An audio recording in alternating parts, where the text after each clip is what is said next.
नमस्कार मित्रों, मैं विकास वर्धन आज पुनः आप लोगों के समक्ष गौतम बुद्ध के जीवन से एक कहानी लेकर आया हूँ। एक बार की बात है, गौतम बुद्ध आनंद को देखकर मुस्कुरा रहे थे।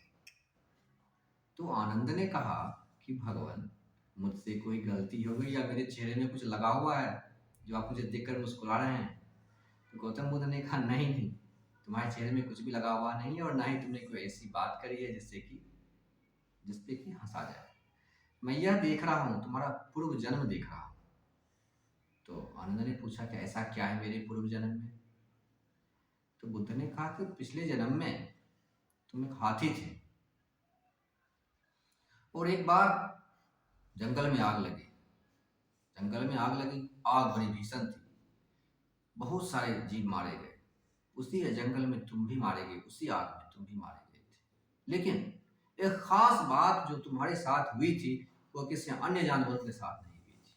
वो यह कि एक छोटा सा खरगोश था, उसे छुपने की जगह नहीं मिल रही थी कहीं पर कि वह कहाँ पर छुपे कि उसकी जान बचे।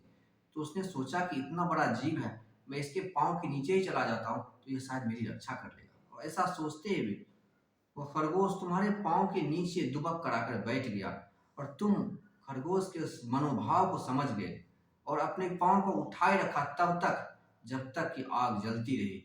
इस कारण से वह खरगोश तो बच गया, लेकिन तुम्हारी मृत्यु हो गई। तुम पूरी तरह से जल गए, इसलिए तुम्हारी मृत्यु हो गई। और उसी त्याग के कारण आज तुम्हें सद्गुरु उपलब्ध हुए हैं और इस जन्म में तुम बुद्धत्व को उपलब्ध हुए हैं। इस प्रकार से भगवान बुद्ध ने आनंद को यह बतलाया कि जो त्याग है वह त्याग व्यक्ति के चेतना को कितनी ऊंचाई तक ले जाता है। मन में त्याग की बात सोचना नहीं, व्यवहार में त्याग को लाना। जब हम व्यवहार में त्याग को लाते हैं तो हमारी चेतना को कितनी ऊंचाई पर ले जाता है, इसका एक उदाहरण गौतम बुद्ध के इस कहानी के द्वारा स्पष्ट होता है। मित्रों, आशा करता हूं आपको ये कहानी पसंद आई होगी। कहानी को पसंद कीजिए, अपने मित्रों के साथ शेयर कीजिए, चैनल को सब्सक्राइब कीजिए। बहुत बहुत धन्यवाद।